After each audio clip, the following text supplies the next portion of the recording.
as you drive around and you look at what's happening, you can see crumbling bridges and streets. You see a rickety rail system. You see an electrical grid that is struggling to meet with, supply demand, Sure.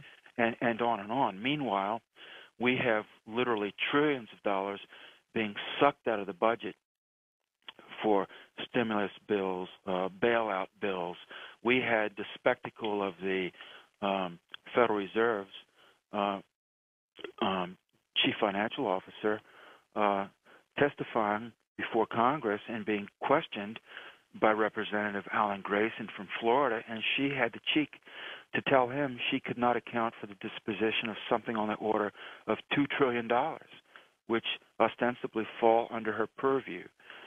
So we're being mugged, George. Yeah, absolutely. And it's not a small mugging. It's not like being held up at gunpoint and someone lists $100. We're being mugged by the trillions of dollars, and each individual is actually having thousands, if not tens of thousands of dollars stolen from him and from her. Now, beyond the bases for military purposes, to be able to control command and control, I can understand that. What are they using these facilities for? What are they expecting, Richard? Well, you see, that's the question, and that's what really bothers me and other researchers too, the great secrecy that surrounds so much of this. One of the things we know, for example, the NSA has vast acres and acres and acres of supercomputers underground, which they use for surveillance purposes. Now, I mean Big Brother, George Orwell-style surveillance purposes. I object to that. I don't think that has any role in a free society. It does in dictatorship, but not in a free society. So that alone is an indication that we are now living under dictatorship, technocratic dictatorship. That's one example of some of the things that go on underground. Another example might be secretive biological engineering and genetic engineering. There are fair number of anecdotal accounts of this kind of thing happening underground, and that again is troubling, because if the human genome is being tinkered with, if there's secret human cloning research going on underground, if there is secret bacteriological warfare research going on underground, frankly, that's our business. It's our planet, and it's our welfare that is at stake and at question, and we absolutely deserve to know about it, the more so since we're paying for it. That's another example. Then there are many stories, of course, of underground facilities, and also some stories of undersea facilities with an alien presence. And by the way, the aliens need not always be non-human. Evidently, some of them are very human, and it would appear that one of the big secrets behind the ET and UFO cover-up is that, oh, by the way, not all of the ETs are non-human. Some of them are fully human, and it would appear that one of the big aspects of the cover-up is that the Earth may not be the only planet in the galaxy with a resident human population. That's an incredible story. Yes, and it's a story that I think a fair number of researchers are beginning to suspect is the truth. I'm one of them. Now, there are other things that have come my way. I've been told that some of these facilities can be secret mining facilities. Imagine if you have your own secret gold mine or uranium mine or platinum mine, and you're able to mine this and have your own stash of precious metals. That could be very valuable, especially if you are a government agency and you can move this on the black market to raise funding for other clandestine operations. Sounds like somebody's being King Solomon all over again, huh? Yeah, it could be. I'll give you one, for instance, of that I was related to me anecdotally, and that was during the construction of this of the facility, the so-called Monsanto underground base in New Mexico, I was told that, of course, there are veins of gold in the Rocky Mountains in general, and certainly in the mountains in New Mexico. And during the construction of this base, from time to time, the miners ran across veins of gold. In some cases, they were pretty good veins of gold. The ore was of a very high quality, and the generals that were running the project confiscated that gold for their own and self-enrichment. So that's one example. That was then a twofer. At one and the same time, they made a base that at that time was pretty secret. Not so much today, but at that time, yes. But in the process of building the base, they were also running their own clandestine gold mining operation.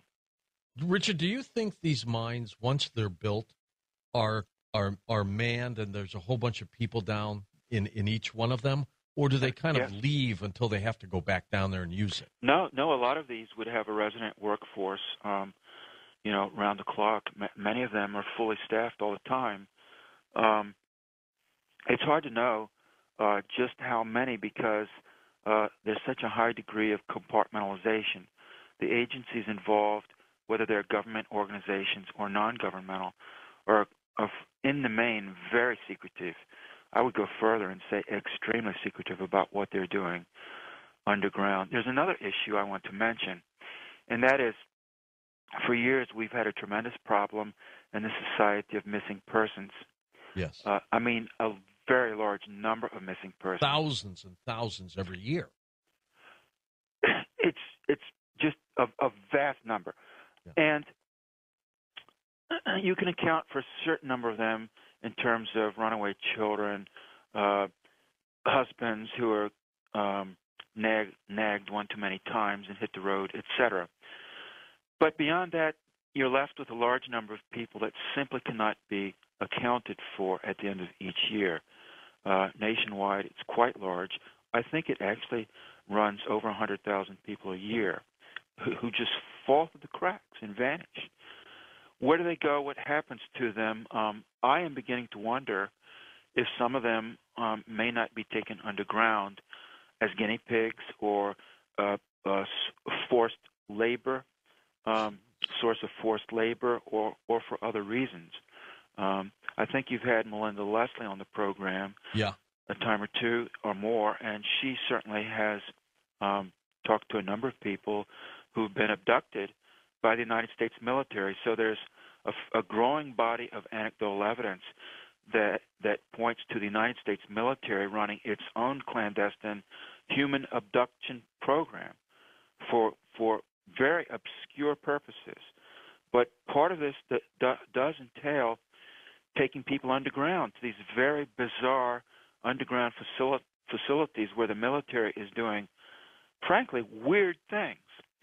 And there are also, in some cases, aliens down there. Now, of course, we hear these stories from the ones who are abducted and come back, who live to tell the tale. What about the ones who may be abducted and don't return? And there could be many of those, too, then, Richard, as you were saying. There could be many. And it appears that, in theory, the military is here to serve and defend, but in practice, researchers have found many, many disturbing military programs that, frankly, have preyed on have been predatory against the very population that they have sworn to keep safe and to defend from harm. One would think that these bases, these tunnels would be in areas of not too populated spots in this country, but a lot of them are under major cities, aren't they? Well, that's right, and that's an important issue. I want to make clear for people that, in fact, there are a good number of bases in relatively unpopulated areas, in mountainous areas or desertous areas, and the technology exists to create vast underground and undersea bases literally anywhere on the planet and at great depth. However, as you observe, it's true that these facilities can be and are also located under major metropolitan areas, including cities such as Moscow, London, Beijing, New York, Washington, D.C., etc.